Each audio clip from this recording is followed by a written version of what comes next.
Hello guys, अगर आप लोगों को मेरी वीडियोस पसंद आ रही तो प्लीज मेरे चैनल को सब्सक्राइब कर दीजिए। और बिट्रेड वार के इस एपिसोड की स्टार्टिंग वही से होती है जहाँ से पिछले एपिसोड खत्म हुआ था। हांग जंग अपने आंख बंद कर ले तो वो बोल रहा होता है कि मैं तुझे बर्बाद कर डालूंगा। तब कांग वेई बोल रहा होता है सपने देखते रहो, तुझे वो चांस कभी भी नहीं मिलने वाला और तुझे चिंता करने की कोई भी जरूरत नहीं, क्योंकि तुम्हारा प्रीशियस एंसेस्ट्रल ब्लड को यूज करके अच्छे अच्छे जड़ी बूटियां उगाऊंगा, तो इसीलिए तुझे चिंता करने की कोई भी जरूरत नहीं। और ये बोल के वो पेड़ के अंदर ऐसा बंद कर लेता है आंगजंग को। और उसके बाद ये हंसते हुए सोच रहा होता है कि फाइनली हमारे फैमिलीज के ऊपर ये खतरा अब खत्म हो चुका है। इस वजह से इसकी किंगडम पर हमारे 3 ही फैमिलीज राज कर पाएंगे और इसके वजह से मेरा फैमिली में मेरा पोजीशन और भी हायर हो जाएगी। और ये सब सोचता हुआ हांगजंग को देख रहा होता, तभी यहाँ पे सीन शिफ्ट होता है 10 साल बाद का। तब हम ड्रैगन सिटी को देखते हैं, वहां पर फाइनली हांगजंग पहुंच चुका होता है और उस ड्रैगन सिटी को देखने के बाद ये सेंटिमेंटल होकर बोल रहा होता है कि फाइनली मैं 10 साल बाद यहाँ पर आ चुका हूँ। और ये सोचता हुआ सीधे हांग फैमिली के गेट के पास आकर रुकता है और उसे देखने के बाद ये अपने मन में सोचने लगता है कि अरे यार, ये 10 साल में हमारा फैमिली इतना डिक्लाइन हो चुका है क्या? कम से कम एक गेट कीपर तो इस गेट के सामने होना चाहिए था, पर जो भी हो मुझे अंदर जाकर देखना चाहिए। और ये बोल के वो गेट की तरफ बढ़ने लगता है, तभी पीछे से एक आवाज आती है और वो बोलती है कि रुको। और इसे सुनने के बाद ये पीछे मुड़कर देखने लगता है और बोलने लगता है कि कौन है रे वहाँ। और वहाँ पे एक लड़की खड़ी हुई होती है और वो बोलने लगती है कि हम मुझे पता है कि हमारे हांग फैमिली डिक्लाइन हो चुका है, पर वो इतना भी घटिया नहीं बन चुका है कि कोई भी एरे गेरे नत्थु बंदा आया और सीधा हमारे हांग फैमिली के घर में घुस गया। ऐसा मैं कभी भी होने नहीं दूंगी। ये सुने बाद हांग बोलता कि मैं कोई एरा गेरा नत्थु गेरा नहीं, बल्कि मैं ही इस हांग फैमिली का बंदा हूँ, इसीलिए तू अपने काम से काम रखो और मैं अंदर जाकर देके आता हूँ। ये सुने बाद वो लड़की एक चाकू निकालती है और सीधा इसकी तरफ फेंक देती है। इसके बाद वो चाकू आकर इसको गाल को लगकर पीछे की तरफ जाती है और इसके वजह से हांग को कट भी लग जाते हैं अपने फेस पर। तभी वो लड़की बोलती है कि मैं इस हांग फैमिली अपने बचपन से रह रही हूँ, पर तुझे कभी भी नहीं देखी मैं, इसीलिए सच सच बोलो तुम कौन हो, वरना दफा हो जाए ऐसे। ये सुनने के बाद हांग सोच रहा होता है कि मैं इसे आसानी वे में एक्सप्लेन कर सकता था, पर इसने मुझे बिना बताए अटैक किया, तो इसीलिए मुझे गुस्सा आ गया, तो मैं इसे हार्ड वे में एक्सप्लेन करूंगा। और ये सोचने के बाद वो लड़की से बोल रहा होता है कि इसे गौर से देखो। और ये बोलने के बाद वो लड़की पर अटैक कर देता है। तब उसको अटैक करता हुआ देखकर वो लड़की चौंक जाती है और बोल रही होती है अरे यार ये कितना फास्ट है। तब मुईवान चिल्लाता है कि इस अटैक का नाम अवलांच फिस्ट है। और ये बोल के वो उस लड़की पर अटैक कर देता है, पर उसके चेहरे के सामने आकर वो अटैक को रोक देता है। और इस अटैक की वजह से उसका इफेक्ट उस लड़की के पीछे हो जाती है और वो लड़की भी थोड़ा पीछे चले जाते हैं। और उस अटैक के बाद वो लड़की पूरी तरह से डर जाती है और वहीं पर फ्रीज हो जाती है। और इसके बाद ये कहता है कि चलो जीनस खाने के लिए चलते हैं, मजाक कर रहा हूँ गाइस। वो असल में ये कहता है कि तुझे डराने के लिए मुझे माफ कर दो, पर ये अटैक का नाम तुझे पता ही होगा, ये अवलांच फिस्ट है और ये हमारी हांग फैमिली में भी सिखाई जाती है। ये सुने के बाद वो लड़के अपने घुटने पर गिर जाते हैं और बोलने लगती है कि ओह तुम प्रूव करने के लिए सब कर रहे हो, मुझे लगा था मैं मार ही जाऊंगी। इसके बाद वो अपने मन में सोचने लगती है कि अरे यार ये अवलांच फिस्ट ही है, पर हमारे फैमिली में भी कुछ ही बंदे इस टेक्निक को इतना पावर के साथ यूज कर सकते हैं। तब ये सोचने के बाद वो उठकर बोलते हैं कि हाँ मैं समझ गई, तू अवलांच फिस्ट यूज कर सकता है, तो इसीलिए मुझे ऐसा लग रहा है कि तुम हांग फैमिली के बंदे ही हो, पर तुम्हारा नाम क्या है वो तो बताओ पहले। ये सुनने के बाद हमारा हांग जंग बोल ही रहा होता है मेरा नाम हांग। तभी वो सोचने लगता है कि एक सेकंड मुझे पहले 2 बार सोचना पड़ेगा, क्योंकि अगर मेरे बारे में वो कुत्तिया सीतू लुजियान को और कुत्ता युवान कांगाई को पता चला तो वो अभी आकर मुझे मार डालेंगे मेरे स्ट्रेंथ वापस आने से पहले है, तो इसीलिए मुझे कोई फेक आइडेंटिटी को यूज करना पड़ेगा। इतना सोचता हुआ हांग जंग को देखकर वो लड़की बोल रही हो तो क्या कोई प्रॉब्लम है क्या, अपने नाम ही भूल गए तुम? ये सुनने के बाद हांग जंग बोलता है कि ऐसी कोई बात नहीं है, क्योंकि ये कोई थोड़ा कॉम्प्लिकेटेड मैटर है, इसीलिए मैं सोच रहा था कि तुझे बताऊं या नहीं।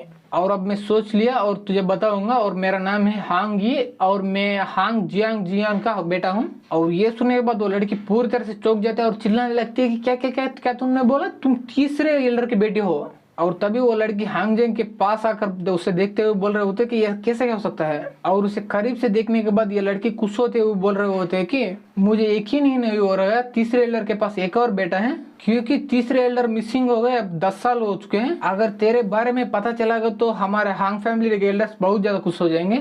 ये बोलने के बाद लड़की सीधा जाकर वो सारी हांग फैमिली के एल्डर्स को ये सारी बात बताती है। और इसके बाद वो सारे एल्डर्स मिलकर एक मीटिंग रख देते हैं और इसमें हांग जंग भी प्रेजेंट होता है। और वहाँ पे सारे एल्डर्स हांग जंग को सब घूर के देख रहे होते हैं। और तब हम इस बुढ़ाव को देखते हैं, यही इस फैमिली का लीडर होता है और इसका नाम हांग लांगटेंग है। तभी वो बुढ़ाव बोल रहा होता है कि ओहो तुम ही हांग जियांग जिनका इलिजिटमेट बेटे हो। और तुम्हारा नाम क्या था? हाँ, हांगी। तुम थोड़ी थोड़ी तो जियांग जिन जैसे लग रहे हो, पर तुम ऑलमोस्ट हांगजेंग जैसे दिख रहे हो। अगर वो जिंदा होता तो बिल्कुल तेरे जैसे दिख रहा होता अब तक। और मुझे नहीं पता तुझे ये बात मालूम या नहीं, बल्कि 10 साल पहले हांगजेंग का मर्डर हुआ था और उस केस को इन्वेस्टिगेट करने के लिए तुम्हारा फादर भी जा चुका था, पर अब वो भी मिसिंग हो चुका है। और वो दोनों हमारे हांग फैमिली के पावरफुल वॉरियर थे, और वो दोनों मिस होने के बाद हमारे हांग फैमिली बर्बाद होते ही आ रही थी अब तक। ये सुनने के बाद हांग जंग उसको प्रणाम करते हुए बोल रहा होता है, ग्रैंडपा तुझे चिंता करने की कोई भी जरूरत नहीं है, वो दोनों नहीं है यहाँ पर मैं तो हूँ। ये सुनने के बाद वो बूढ़ा खड़े हो जाता है और बोल रहे होता है कि हाँ तुम सही बोल रहे हो, और अब हम मरे हुए बंदे के बारे में कुछ भी नहीं कर सकते, और इसीलिए मैं तुम्हारा ध्यान रखना चाहता हूँ। और मैं तुझे ये ऑर्डर नहीं दूंगा कि इतना कल्टिवेट कर, उतना स्ट्रांग बन, और हमारे फैमिली के लिए ये कर वो कर। तुम्हें सिर्फ यहाँ पर रहना है और शांति से रहना है, उतना ही। तभी हम इस बंदे को देखते हैं, इसका नाम है हांग जिंग। बोल रहा होता है कि फैमिली हेड आपको 2 बार सोचना चाहिए इस जैसे बंदे को अपने फैमिली के अंदर लेने से पहले, क्योंकि ये कोई बेरुपा बंदा भी हो सकता है। और ये सुनने के बाद हमारा हांग जिंग अपने मन में सोच रहा होता है कि अरे यार ये तो अंकुल हांग जिंग है। तभी वो अंकुल हांग जिंग बोल रहा होता है कि सिर्फ ये हमारे हांग फैमिली की टेक्निक को जानता है, इससे प्रूव नहीं होगा कि ये हांग फैमिली ही है और हमारा तीसरा भाई का बेटा है, क्योंकि इसके बारे में हमें कुछ भी नहीं पता इसके नाम के अलावा। ये सुनने के बाद वहां पर बैठा हुआ टकला एडर भी बोल रहा होता है कि हाँ वो सही कह रहा है, वो बंदा कोई बेरुपा हो सकता है, हमारे हांग फैमिली को नुकसान पहुंचाने के लिए यहाँ पर आ चुका होगा। ये सुनने के बाद वहां पर एक और बंदा बोल रहा होता है कि हाँ वो दोनों सही कह रहे हैं। अगर ये बोल रहा है कि ये जिंग जियान का बेटा है, तो इसीलिए इसके पास उतना ही टैलेंट होना चाहिए जितना वो हांग जिंग के पास होगा, क्योंकि वो भी जिंग जियान का बेटा ही है। और वो हांग जिंग 16 साल में ही ये कल्टीवेशन को फाड़ के रख दिया था, और उसका भाई होने के नाते कम से कम इसके पास उससे आधा टैलेंट तो होना ही चाहिए। और तभी अंकुल हांग जिंग हमारे मेन कैरेक्टर से बोलता है कि अगर तुझे अपने आप को मेरा तीसरा भाई का बेटा प्रूव करना चाहते हो, तो मैंने सुना था कि अवलांच फिस्ट को तुम यूज कर रहे थे इस गेट के बाहर एक लड़की के ऊपर, क्या ये सच है? और ये सुने बाद हांग जिंग बोलता है कि हाँ ये सच है, और मैं तेरे पर भी वो टेक्निक को यूज कर सकता हूँ अगर तुम चाहते हो।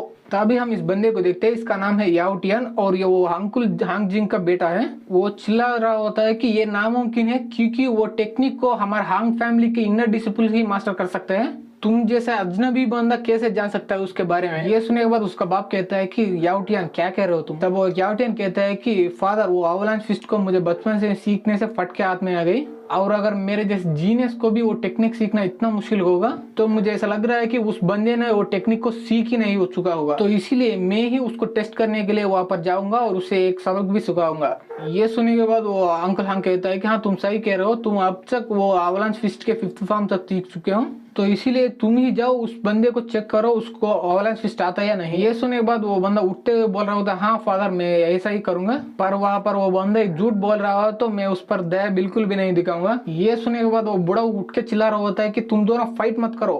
तभी वो यावटिन कह रहा होता है कि आपको चिंता करने की कोई भी जरूरत नहीं ग्रैंडपा, क्योंकि मैं अपना 30% पावर ही इस बैटल में यूज करूंगा।